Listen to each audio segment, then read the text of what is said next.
Welcome to Ask the Expert, an award-winning daily show live from 8:30 till 9 a.m. to help small businesses. Ask any questions in the comments or use the hashtag QBATE on Twitter. If you need any more advice, join the official Intuit QuickBooks SMB community group on Facebook. Accountants and business experts are on hand 24/7. During the live session, we'll also be running a poll, so please do engage with it, and I'll reveal the results at the end. So I'm going to introduce myself, but before that, I just wanted to say the three main topics I will talk about today are: if you have a new business idea, how the hell do you move that forward? I'm not going to swear, it's a morning show.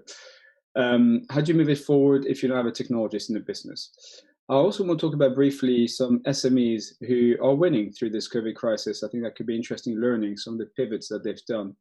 And if there's time, hopefully there is, I just want to touch on why, if you don't have a CTO in your business, if you don't have a technologist, that's fine. You can still succeed and create new digital products and innovate. So in terms of small intro on myself, my first career, if you will, was in investment banking, where I spent 10 years, actually 2 years, 10 years, much longer than that, financing privately owned businesses. So effectively helping to buy businesses, operationally transform them and scale them. It's a great learning about business. Until the financial crisis of 07 or 08 that some of us might remember, things changed a little bit. So in the world of finance, it became somewhat antisocial to mention what you did at dinner parties, that's for sure. So I started looking at startups on the side of my day job. Roll forward a few years, and my wife and I had a first child, and I thought, life's too short. I need to do something I'm passionate about. And for me, it was building technology-led businesses, which is what I've done for the past 8 years. Exited a couple, and you know, I love doing what I do, which is helping people with technology ideas. So talking of that, nice segue into the first thing I want to mention is whatever business you're in. So either you're an entrepreneur or you've got an SME, you've got your core business currently, you might be thinking, look, I've got this idea and I don't know how to move it forward. Because what I tend to find with people is either you're a technology insider or technology outsider. And if you're an outsider, you just don't know how to move an idea forward. And a lot of ideas nowadays is all about tech. It's apps, it's websites, it's automation within your business. So what I tend to say to people is, let's simplify it. Let's de-risk it. I might be a bad salesman, but I tend to say to people, don't build stuff on the coding side. Simply look at creating, frankly, hand-drawn. You know, what would the thing look like? Maybe create a little form asking questions and go and ask the people that might be your audience, what do you think? It sounds really basic, right? But so many people don't do that. They might get an idea in their head and they go, okay, well, yeah, this is going to be great. They find somebody to build it for them. They spend 6 months building it, and they land it, and nobody wants it, right? That's the stories we often hear. The best way to do it, in my mind, is a very simple approach. Go and ask people what they think. What pain point do they have? To, you know, your assumptions that you had about the idea, is that matched with their belief? Then create a little prototype. So that's effectively graphic design made interactive. So that's a service we do with people, and it costs a few thousands. But what you have is you're able to pre-sell the concept. And that's something I really want to encourage people to do. People thinking about a pivot or a different revenue channel, de-risk launching something new by creating a prototype, going to ask the audience what they think, would they buy it, how much they pay, does it solve a problem? Do they need something else for this to become a must-have in their lives? And then once you've got that, you've pre-sold it to some people, then you know you can build it. And there's also ways to build it through lean technologies, which is a bit like the MacGyver of building technology, sticky taping different software solutions to create an offering without building everything from scratch. So that's lean code is the concept. That's something else we can advise on. Because I see too many people who say, I want to build a rocket to the moon, but really what they should be doing is finding out if they actually do want to go to the moon in the first place. The second thing I wanted to mention in my little intro is some SMEs that I've seen winning during this crisis. So winning in 2020 is what Amazon's been doing, really. From our side, we worked with an e-com company. So they started off really as a cafe, but they were selling a few things on the side, on online store. and it was a specific audience, Scandinavian buyers living in the UK, so Scandinavian expats. But what they did very well is they saw that people would be at home, and they really pushed the online side. And now their business is completely transformed. They are actually, I mean, as a good news story for somebody who's not Amazon, they actually are stopping orders at the moment because they have so many due to the second lockdown, even though they've increased their capacity massively. So in itself, I guess that is a good news story. The key point I guess I want to make on that is they did a pivot. They had a business model. They saw what was going on. I mean, they're not visionaries. They just saw what was going on and thought, okay, well, we're getting more traction here. Let's try and do a pivot. Let's invest on that side, which is where we came in, really helping with conversion optimization. So I think their e-com store increased conversion by, say, 30 or 40%, I think it was in the end, which is material, certainly for them. Another SME that we are working with is really thinking about how to help people take online orders. So their background is selling effectively mayonnaise and oil. During the first lockdown, they thought, well, we can't really sell those anymore. Let's do subscription boxes. So they spun that up literally overnight and had good success, not great success, not making millions, but sufficient to survive a challenging period. And I think that's the kind of thing, and the poll will be interesting to look at, but that's the kind of thing that we need to be considering. If this is an issue for the next 3, 6, 12 months, how can we make sure we make our business less fragile by having additional revenue streams? So for them, the current pivot we're helping them with is enabling greengrocers, butchers, etc., who currently would have to be shut down, to do online ordering, click and collect, schedule a time. It sounds pretty simple, and some solutions are starting to come up with that, but that really helps in terms of these businesses thinking differently. They're not technologists, right? They are the opposite of that. They're very good at what they do, but we can provide them a solution that helps them through this period, helps them sell, helps them make money, which is key. Final thing I wanted to mention, I've got a whole blog post on that, which can be seen as a bit controversial, but it comes from a very good place. And the good place is whatever kind of business you have, you may not have the luxury of having I call them a technologist. So a CTO, a tech lead, an IT manager. If you do, that's great, but that might actually be a problem in as far as you may have some technologist in the business who just knows what they know. So they're very good at that one thing. But when you're looking to innovate and create new products, what you actually need to be thinking about is more widely, like what product are we looking to create? Not what code am I going to write, but what product are we looking to create?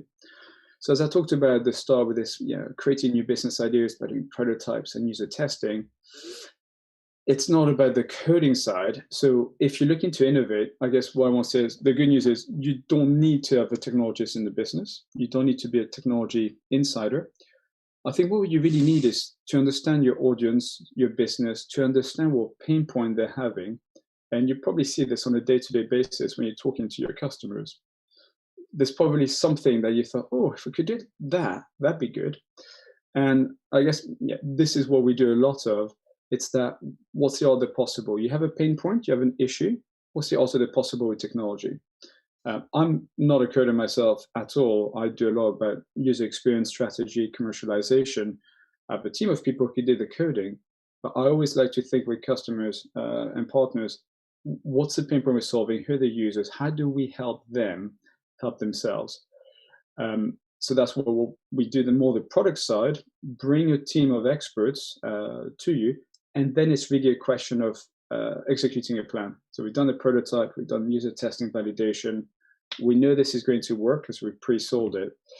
So let's go and effectively build it after. So funny enough, the building the technology is the last thing I talk about with with people that we engage with. So a number of questions have come in, which is great. So Hannah from Twitter, good morning, Patrice. What are the best reviews, websites, blogs to use for a new app? Oh, that's a good question, pointed question. So the answer is, I don't know. It's changed a fair bit. I'm not going to be, so this is to launch a new app, I'm guessing, and you want to be covered. What I'd say on that is to get the coverage, reviews, etc. I recommend, we work with a lady who's very good at that, just working with somebody who's in the press, a PR person. It doesn't need cost the earth, and if you go with a freelancer, that is just as good as going with a big agency.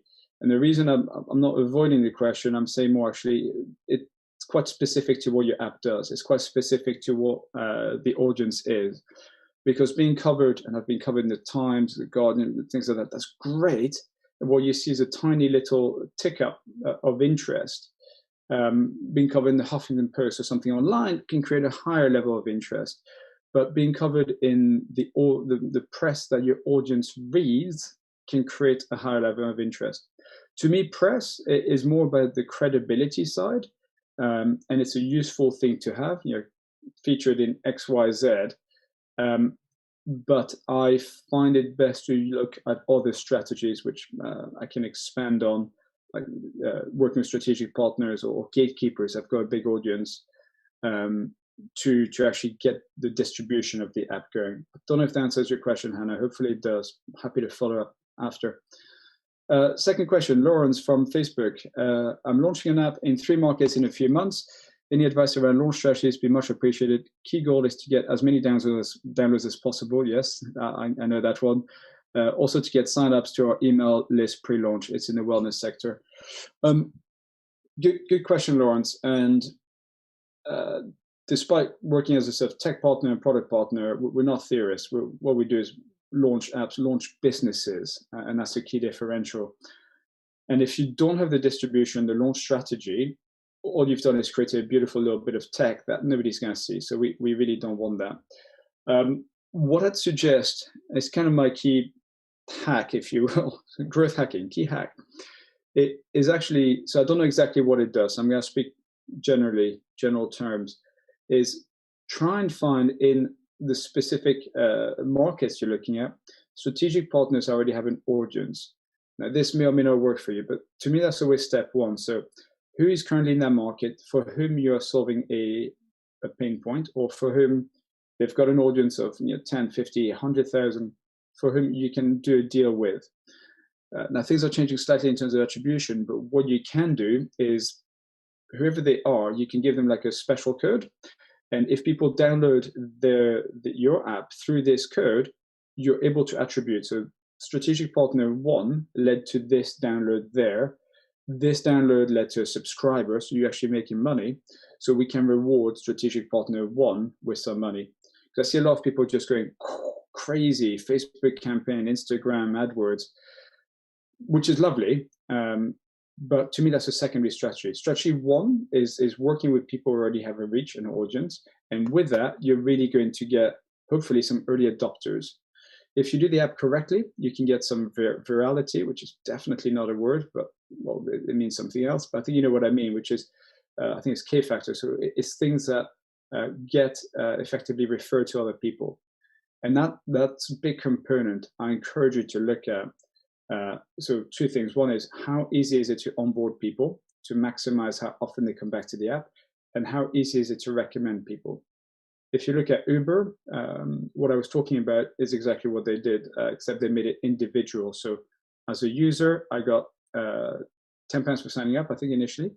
And if I referred a friend, they got £10, I got £10. So this is how stuff like that can go viral. Yeah, so hopefully that makes sense. The Instagram, Facebook, etc., which is a useful way of getting your early email list signups. To me, it's that kind of secondary strategy. So you've done a launch with early adopters, then you support it with that. And you can do some very nice targeted adverts and get a cost per install of, say, £1 to £3 kind of thing. You can definitely run that strategy for email signups as well. So it won't be an install, it'll be an email address. But it really helps to make a bang on your launch, to have a long email list.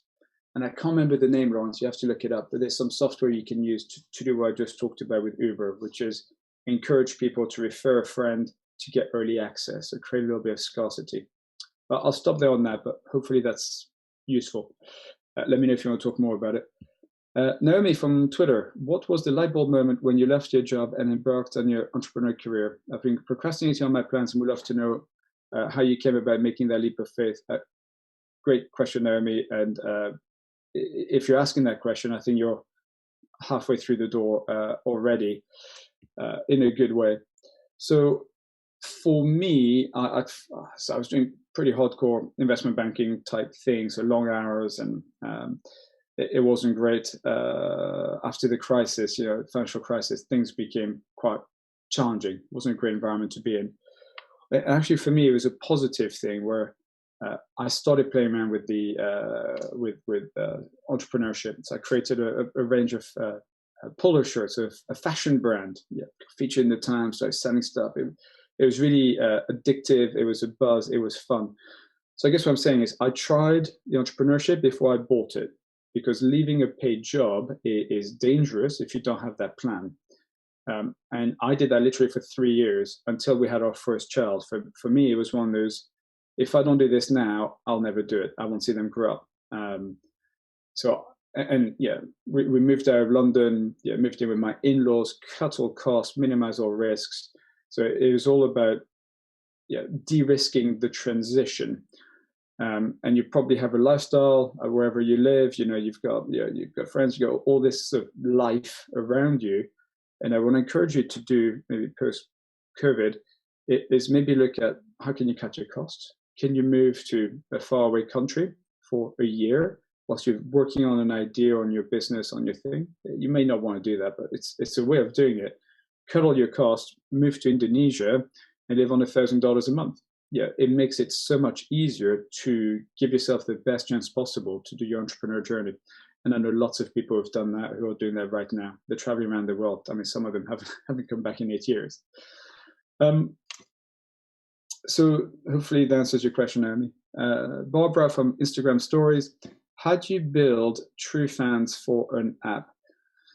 That's a really good question and a tricky one. When I work with people, what I say to them right from the start is, how do you turn a user that's never heard of you into an ambassador for your brand? Right? That's a true user journey. That's a success. And this to that, the technology is in the middle. It's an enabler. There's a little bit more than just your app. There's the experience of how they first meet you, the brand, how it talks to them, how you engage with them and help them get into downloading the app, the experience within the app, how easy is it to get on board and want you to come back. So a great example is one of the worst apps to get started using is Mario Brothers, I think, or Super Mario Brothers. I can remember the name. Brought out by Nintendo. Millions of fans waiting for it. My son was desperate to play it, and I was trying to get him to use the app. I was trying to get into it and start playing. It took me 10 minutes to even get started playing. That's a terrible experience. A really good experience, something like Duolingo, where it's a language learning app. You download the app, it asks you what language you'd like to learn. Spanish, click. You start learning straight away. One click, you're learning. It only asks you to create an account down the line once you're truly engaged. It's more about, do you want to save your progress? Yeah, of course. Yeah, I've done all this learning. And the reason I say that is, so it's how you engage with them, what brand you create. It's how you engage within the app to make sure that you want to come back again and again and again. Having some feedback loops, having some push notification strategies to bring them back nicely. Really think about the users and what do they want? What's going to make their life better? That's got to be the foundation of everything. And once they've left the app or they're about to leave the app, it's how do you encourage them to share? You've enjoyed this. What other friend do you know that would want to do that? Without knowing specifics about your app, it's difficult to answer that question. But in my mind, if you do things like that, if you're doing the right things as far as the users go, I think you'll do great. But and there's a nice article to read called 1,000 True Fans, which talks a bit about that, and also really helps you focus on not millions but 1,000. If you can achieve 1,000 true fans for your app, you're going to do very well. So I encourage you to read that one. Hope that helps. Mohammed from Facebook Messenger. Morning, Patrice. I have an app idea for and a small prototype of a VR app targeted for real estate clients. Nice. Yeah. How can I test the concept, and also how to find my first client? I want to be able to make changes now rather than after completing the app development. Exactly my philosophy, my mentality, and what I was talking about. So well done for doing that. Pre-building it is fantastic.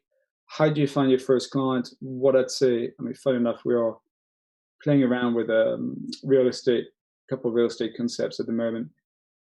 What I'd say is pre-sale is the key. So your prototype, hopefully it looks good. Doesn't need to be 100% finished, because you can approach people and ask them for advice. You can approach real estate clients, somebody a bit bigger who doesn't have that technology, and ask them for their advice. Would this help you? How would this help you? How can we change this to make it better for you? Get them as part of the journey to finalize the product, that your vision that you're creating. Even update the prototype based on their feedback. Make sure you've got a shiny little presentation beside that, talking about the problem, the solution, the market, the team, how you're looking to grow this, because they might actually become early stage investors if they really believe in it and they've been involved in that process. But I think the key thing, so that's a good thing to do, and don't start coding the app until you've got 2 or 3 people who are meaningful, who'd say, if you build this, I'd buy it, right? That's the biggest thing. Sometimes you might hear, I'll buy it when you've built it, and I'll tell you feedback. No, try and pre-sell. It's better to spend 2-3 months doing that than to spend 3-4 months building it and then trying to sell it. I see too many people do that. I think that's it. Lots more we can talk about. Let me know if you have any questions, Mohammed. Poppy from Twitter. Hi, Patrice. What do you think small local businesses who have just started selling online can focus on from a technology point of view? Good question. So it's interesting that it's first question, no, marketing. So it kind of is marketing. And that kind of shows, I think, where people's minds are at, which is like, how do we sell this? How do we market? How do we get better customers? So I've done a fair bit in e-com, and what I'd say is, firstly, it's got to look and feel like you, like your brand, and be authentic about it. Secondly, so it's not going to be technology. What I really recommend is to maximize the number of reviews that you have. It sounds very silly, but I don't know about you, but when I'm buying, I'm going to trust other people's opinions ahead of review sites or whatever else. So if you can make sure that you've sold it into your local community, you encourage people to sort of buy and review. So if you either got that baked into your e-com store, or you may have that, you may use something like Trustpilot or something like that. I personally like Google reviews, because if somebody Googles my business, I'm there and they can see a rating, and that's the way a lot of people are doing it. And I was given a stat, I don't know how true it is, but it's only selling on Amazon, for example. It's different, but selling on Amazon, you need to have 21 reviews at least 3.5 stars for you to get people that want to buy it, buy it. If you've got less than that, people will look at you and go, yeah, because it's a key decision factor, right? They look at your reviews and go, not sure if that's enough. I'll look at something else. So get some reviews. The other key thing, so maybe a little bit more technology, is looking at conversion rate optimization. So that's something I love. So it's a lot of user experience. And it's about how do you create a user journey on your site that helps people buy. And it's frankly a lot of common sense. It's telling them the right things in the right place and give them a call to action what they are likely to want to do. I've seen some websites where the buy button is like 2 pages down, 3 pages down. So you have to keep scrolling to find the buy button. You've given up. So it's not so much technology as common sense on the page to maximize that. What else do I think? It'd be interesting to know more about your specific setup to understand that, because what can you have? You can have abandoned cart strategies. So somebody puts something in the cart, put their email address, they leave. Okay, so email them to get them to come back. You can have the sort of newsletter sign-ups, add value to them, give them coupon, send nice, gently, friendly, not spammy or too repetitive emails. to encourage them to come back, because people need a few interactions to make that kind of decision. And you can do retargeting. So I'll probably look into that, which is, it sounds a bit weird, but follow them around the web, mentioning, reminding them about you and what you do. Because at the end of the day, they might have got distracted. So all you're doing is make it one click for them to come back to you and do that. Hopefully that helps, Poppy. So last 5 minutes. So I'll just jump to Sharon. I'm an app developer and recently started taking some side gigs as a freelancer. My biggest challenge is communicating with business owners who do not have a tech background. Any tips? Sharon, great question. And that's exactly what I aspire to help with, which is non-technical founders, non-technical business owners. And I guess take maybe the mentality of, you're there to help, you're there to be a partner, you're there to be an advisor before you're there to be a developer. Development, lots of people can develop apps, but to do it in a way that really understands the users, understands the business challenges and goals, and do it in a way that can make a return on investment. Maybe that's my investment banking background, but yeah, I don't just see technology as shiny, pretty little things. That's not difficult to do. What's difficult is to effectively do in such a way that make a return on investment for the business.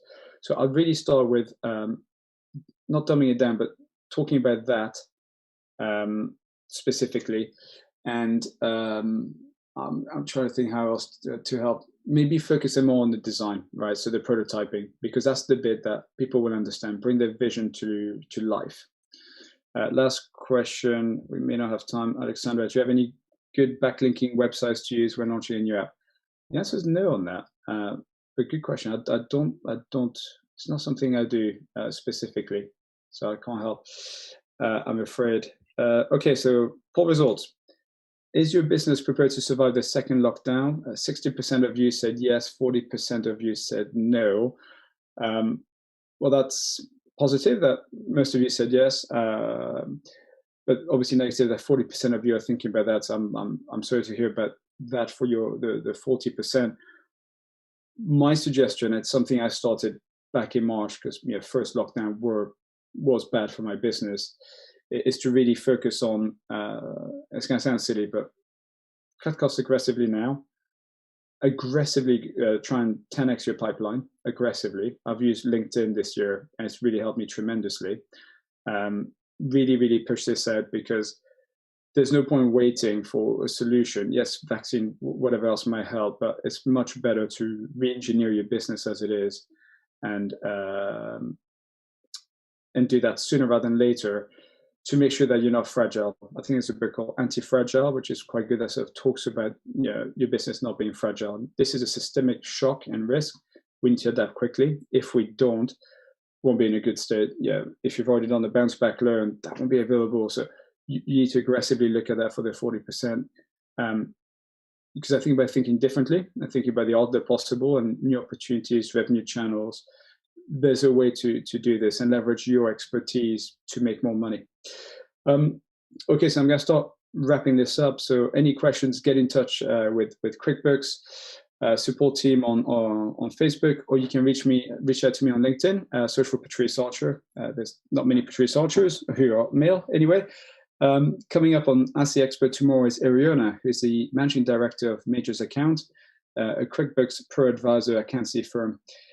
So if you have any questions about the latest grants and schemes, very useful, make sure to tune in and ask for advice. A reminder that if you need any more advice, join the official Intuit QuickBooks SMB community group on Facebook. Accountants and business experts on hand 24/7. Thank you all for tuning in this morning. Have a good day.